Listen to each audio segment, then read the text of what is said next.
కృష్ణ కృష్ణ సాయి కృష్ణ కృష్ణ కృష్ణ సాయి కృష్ణ.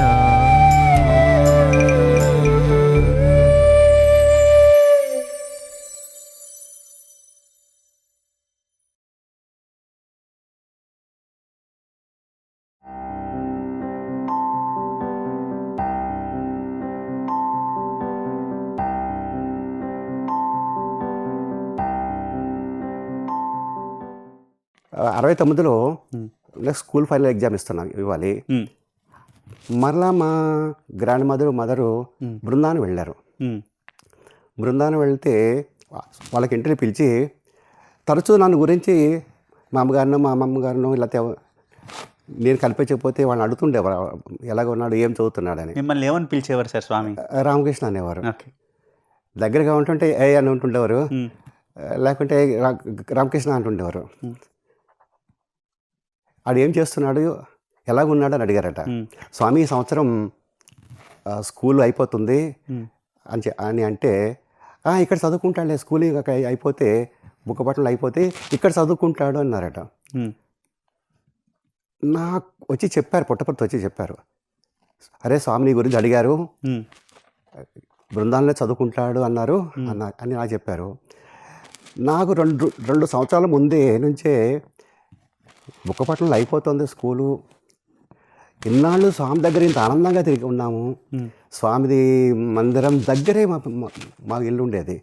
ఇప్పుడు నేను బయటకు వెళ్ళి కాలేజీలో చేరాలంటే ఏ టౌన్లో చేరాలో ఎక్కడ చేరాలో, స్వామి దూరం వెళ్ళిపోతాం కదా, స్వామి నన్ను ఎక్కడ పెడతారు ఏమిటని నా మనసులో ఉంటుండేది, ఆవేదన ఉంటుండేది. స్వామి ఎప్పుడైతే ఇక్కడ చదువుకుంటాడే అన్నారో, ఒకసారి 2 సార్లు చూశాను బృందావనం. అప్పుడేకే 69గా 2 సార్లు వెళ్ళాము, 65లో తర్వాత ఇంకోసారి వెళ్ళాము. చూస్తే అక్కడ ఏమి చుట్టూ బృందావనం చుట్టూ ఏమీ కూడా ఉండేది, అసలు వెళ్ళే ఉండేవి కాదు అసలుకి. అసలు ఈ 69 మీరు మాట్లాడుతున్నారు కాబట్టి అప్పట్లో ఆ సెట్టింగ్ బృందావనం ఎలా ఉండేది సార్? బృందావనం ఫస్ట్ గేట్ నుంచి ఆ లాక్ అంతా కూడా చెట్లు బాగా ఉండేవి, చాలా బాగుండేది. నిజంగా చెప్పాలంటే బృందావనం వ్రజ బృందావనం మరిపించేసేది. ఆ చెట్లు, పూల మొక్కలు, ఆ భక్తులు వచ్చే విధానం, అక్కడ ఉండే రకరకాల జంతువులు,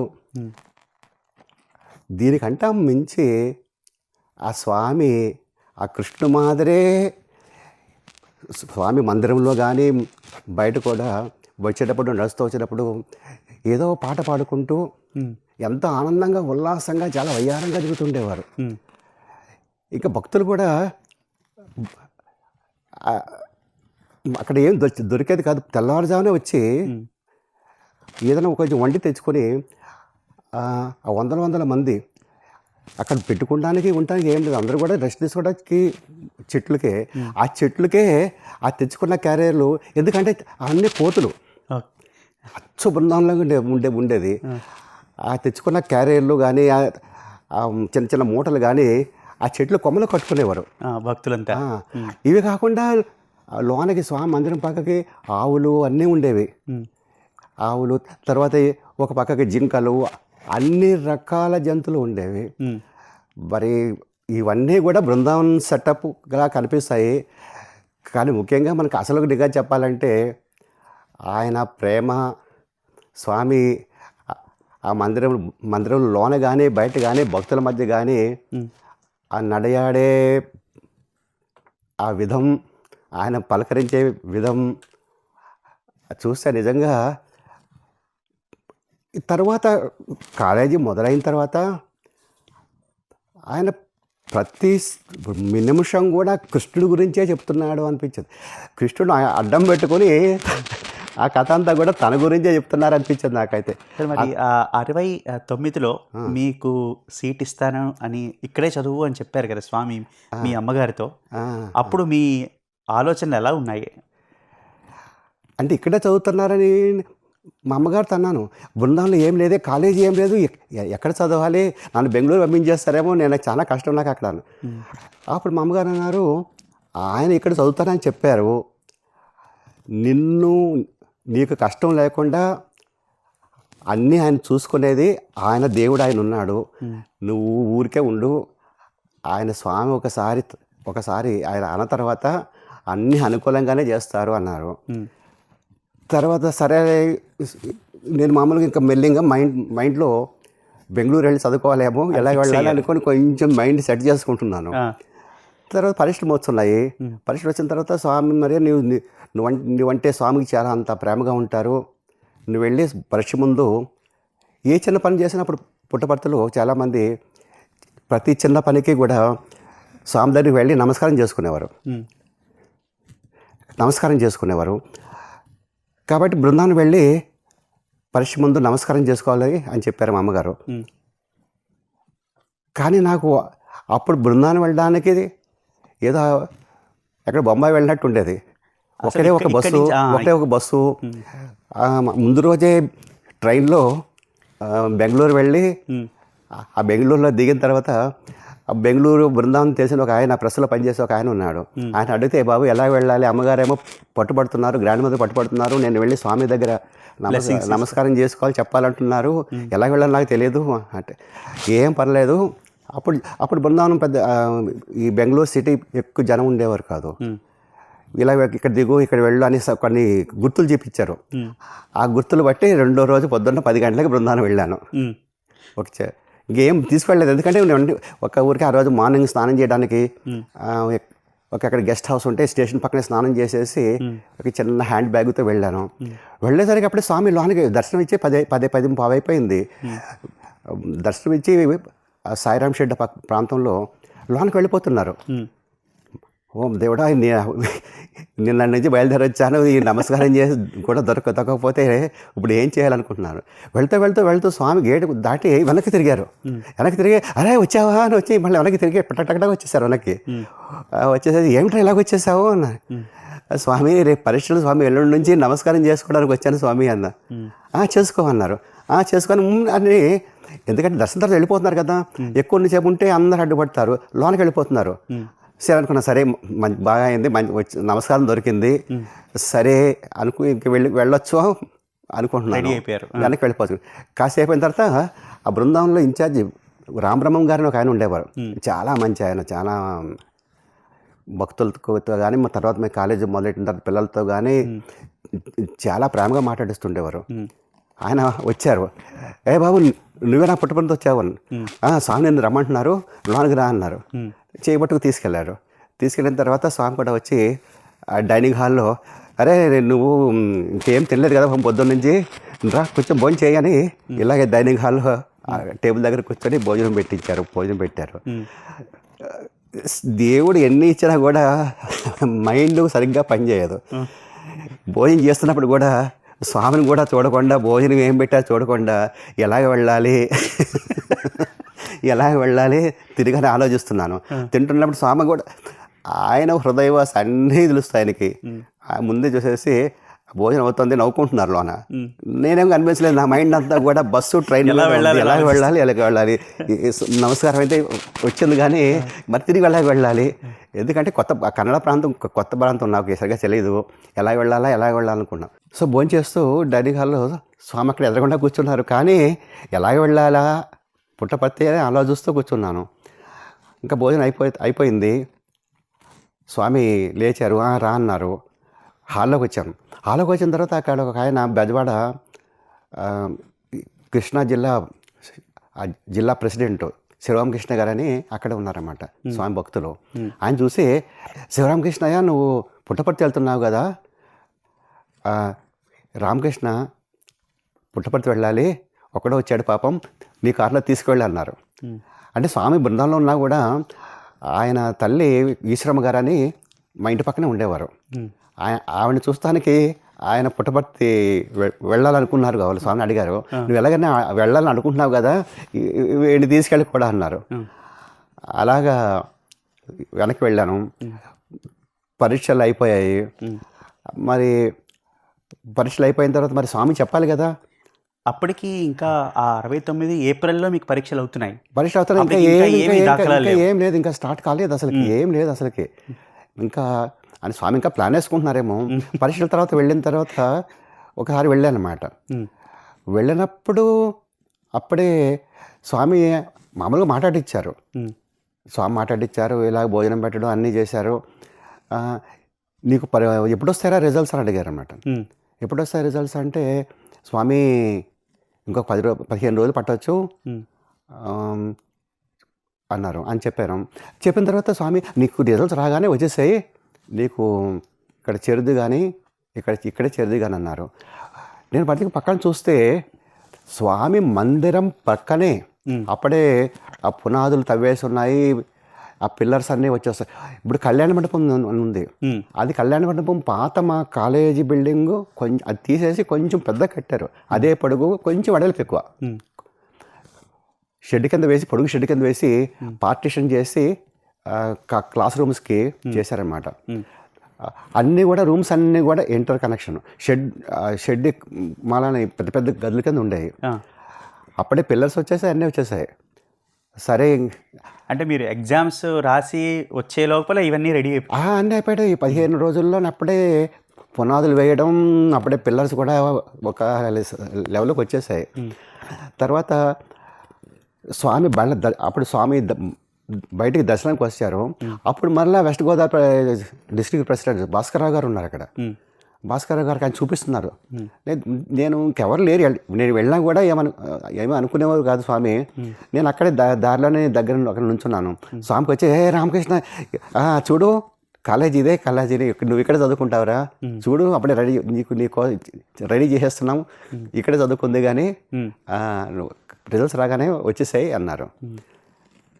రిజల్ట్స్ వచ్చేయిన తర్వాత 20కి అప్పుడే తెలిసిందనమాట. అప్పుడే స్వామి కాలేజీ 9వ తేదీనే ఇనాగ్రేషన్ చేసేసారు, క్లాసులు కూడా మొదలైపోతున్నాయని. వెళ్ళిన తర్వాత అది స్వామి సంకల్పమే. ఆయన స్వామి సంకల్పం చేసుకుంటే అన్ని పనులు అలా జరుగుతుంటాయి. నేను అలా రాగానే స్వామి లోన్ నుంచి వస్తున్నారు, బయటకు వస్తున్నారు. ఏమైనా వచ్చేసావు, చేరుతావా ఇక్కడ, చేరు. నేను అప్పుడే ప్రిన్సిపల్ చెప్పాను కులకర్ణి గారు, నువ్వు అక్కడికి వెళ్ళి ఆయనతో చెప్పు చాలు, అన్నీ చెప్పి నేను లోన్ నుంచి మాట్లాడి వస్తున్నావా అని అన్నీ చెప్పి చేశాను. పర్లేదు, సీట్ రెడీ చేసి పెట్టారు, అన్నీ చేసి పెట్టారు. ఇంకా హాస్టల్లో ఇంకెవరూ చేరలేదు. డేస్ కలర్స్ పిల్లలు అప్పుడే ఒక 100 మంది పైన చేరిపోయారు. తర్వాత అలా చూశారు, అంత బాగుంది, కాలేజీలో చేరడం బాగానే ఉంది, ఎక్కడ ఉండాలి, ఎక్కడ హాస్టల్లో ఎక్కడ ఎలాగ ఉండాలి, ఇలా అలాగే చూస్తున్నాను. నేను అడిగాను కాదు, ఎందుకంటే స్వామి చూసుకుంటారనే ధైర్యంలోన ఆయన రమ్మన్నారు, ఆయన చూసుకుంటారు. అరే ఎక్కడుంటావురా, మరి హాస్టల్ లేదు ఇంకా లేదే అన్నారు. నేనేం చెప్పగలను, అసలు ఏం బిల్డింగులు లేవు స్వామి. ఆ తూర్పు పక్కకి 3 పాత గోడౌన్ రూమ్లు ఉండేవి. అప్పుడు ఆ సంవత్సరం అనుకుంటాను, ఇక్కడ స్వామి పుట్టపర్తి నుంచి స్వామి బంధువులకు ఇద్దరికి, ఒక స్వామి భక్తుల అబ్బాయికి జాయ్ ఐస్ క్రీమ్ ఫ్యాక్టరీ ఉండేది వైట్ ఫీల్డ్లో. అందులో పనిచేయడానికి వాళ్ళకి అవకాశం ఇచ్చినట్టున్నారు. వాళ్ళని ముగ్గురిని ఆ రూముల్లో కొంచెం అది శుభ్రం చేయించి అందులో ఉంటున్నారు. స్వామి ఆలోచించి, అరే ఒక రూమ్కి అక్కడ ఒకడే ఉన్నాడు, ఆ పక్క రూమ్లో మన పుట్టపర్తి అబ్బాయి అక్కడ ఖాళీగా ఉంది, కొంచెం ఖాళీగా ఉంది, నువ్వు అక్కడ ఉండు, నేను తర్వాత చూస్తాను, నువ్వు అక్కడ ఉండే పెట్టుకో అన్నారు. వేసిన తర్వాత సరే అక్కడ ఉన్న వాళ్ళు కూడా సంతోషపడ్డారు, పుట్టపర్తి కాబట్టి. ప్రిన్సిపాల్ గారి దగ్గరికి వెళ్ళాను. ఆయన నవ్వుకుంటూ, బాబు నీకేం కావాలని అడిగారు అన్నమాట. నాకేం కావాలి, స్వామి తప్పించి నాకేం లేదు, నాకు వాళ్ళ భాష ఇదంతా పద్ధతి కాలేదు, ఎవరితో మాట్లాడడం అసలు అలవాట్లేదు. నేను ఏం కావాలి, దేనికోసం ఏదో చదువుకుంటాకు వచ్చాను, ఇంకేం ఏంటంటే స్వామి అడిగినట్టు అడుగుతున్నారు ఏమిటి అనుకున్నాను. అలాగే అలా అర్థం చేసుకున్నాడు, వీడికి అర్థం కావట్లేదు, కొత్త పిల్లవాడిలాగా ఉన్నాడని. నీ ఏం చదువుతావు బాబు అన్నారు. ఏం చదువుతా నాకు అర్థం కాదు, పీజీ చదవడానికి వచ్చాను అంటే. ఈ అబ్బాయి కొంచెం కాబట్టి ఇలాంటివన్నీ కొంచెం అలవాటు లేదనుకుని, నువ్వు మ్యాథ్స్ గ్రూప్ చదువుతావా, బయాలజీ గ్రూప్ చేరుతావా, లేకుంటే ఈ లాంగ్వేజ్ గ్రూప్ హిస్టరీ గ్రూప్ చేరుతావని అడిగారు అన్నమాట. మ్యాథ్స్ అంటే స్వామిది ఎక్కువ చదువు మీద ఉండాలి, స్వామి దర్శనం వెళ్ళడానికి దీనికి అవకాశాలు ఉండవు. తర్వాత హిస్టరీ చదువుతుంటే ఎంత థియరీ బయాలజీ బాగుంటుంది అనుకుని సరే నేను బయాలజీ తీసుకొచ్చా అన్నారు. తీసుకో దానికి ఏమన్నారు. అలాగ కాలేజీలో ప్రవేశం జరిగిందనమాట. సార్ మీరు ఆ కాలేజీలో జాయిన్ అయినప్పుడు ఫార్మల్గా కాలేజీకి పేరు ఏముండేది సార్? కాలేజీ పేరు Shri Sathya Sai arts and science college అని ఉండేది. ఇప్పుడు మన కళ్యాణ మండపం పక్కనే ఆ బోర్డు కూడా ఉండేది అన్నమాట. అప్పుడు నేను కాలేజ్ చేరడానికి అప్పుడే బోర్డు కూడా అన్నీ రెడీ అయిపోయాయి, అన్నీ కూడా రెడీ అయిపోయి పిల్లలు రావడం అంతా ఉండేది. తర్వాత చేరిన తర్వాత ఆ సాయంత్రమే తర్వాత 2-3 సార్లు కూడా అరే బాబు నువ్వు పుట్టపర్తి వచ్చావు, నిన్ను చూసి అందరూ ఎలాగుండాలి ఏమిటో అన్నీ గమనిస్తుంటారు, నువ్వు చాలా జాగ్రత్తగా ఉండాలి, చాలా క్రమశిక్షణగా ఉండాలి అని చెప్పారన్నమాట స్వామి. స్వామి నేను అసలు ఎక్కడో మేము అప్పుడు నేను ఒక్కడిని ఉండేవాడిని, కావాలంటే లోనికి వెళ్ళవచ్చు లేకపోతే అక్కడ నుంచోవచ్చు. నేను దగ్గర ఎందుకో ఏదో పని మీద ఉండి కొంచెం ఆ కాలేజీ ఫస్ట్ గేట్ దగ్గర నుంచున్నాను. ఆయన నడుచుకుంటూ వచ్చేసారు, ఏంటో పని మీద వస్తున్నారని నాకు ఆగా అనమాట. అప్పుడు చెప్పారు, కొత్త పిల్లలు అందరూ కూడా నువ్వు పుట్టపర్తిలో చిన్నాళ్ళు ఉన్నావు, నువ్వు జాగ్రత్తగా ఉండాలి. ఇదే కాకుండా ఆ కాలేజీ కరస్పాండెంట్ గారు సుందర్రావు గారు అని ఆయనే 2-3 సంవత్సరాలు స్వామి దర్శనం ఇచ్చేటప్పుడు కూడా వచ్చేవారు. ఆయనతో కూడా కనిపించారు. ఆయన కాకుండా కన్స్ట్రక్షన్ మన జోగారావు గారి లాగా అప్పగారు అని ఎల్ఎస్టీ బోర్డ్ చైర్మన్ గారు ఉండేవారు, ఆయనతో కూడా కరు పంపించారు ఒకసారి. వాడికి చెప్పండి చాలా జాగ్రత్తగా ఉండాలి. ఇదే కాకుండా మొదటి ఉపన్యాసం స్వామి పిల్లలందరూ చేరిన తర్వాత 10 రోజులు అయిన తర్వాత స్వామి మొదటి ఉపన్యాసం అరేంజ్ చేశారు. స్వామి వచ్చి ఫస్ట్ గురువారం అందరితో మాట్లాడతారని నాకు బాగా గుర్తు 2-3 వాక్యాలు. ఎందుకంటే ఆ వాక్యాల మీదే స్వామి చాలా చెప్పారు. గుణం ప్రధానం. చాలా కాలేజీలు ఉన్నాయి మనకి, ఎక్కడ చూసినా కాలేజీ ఉంది.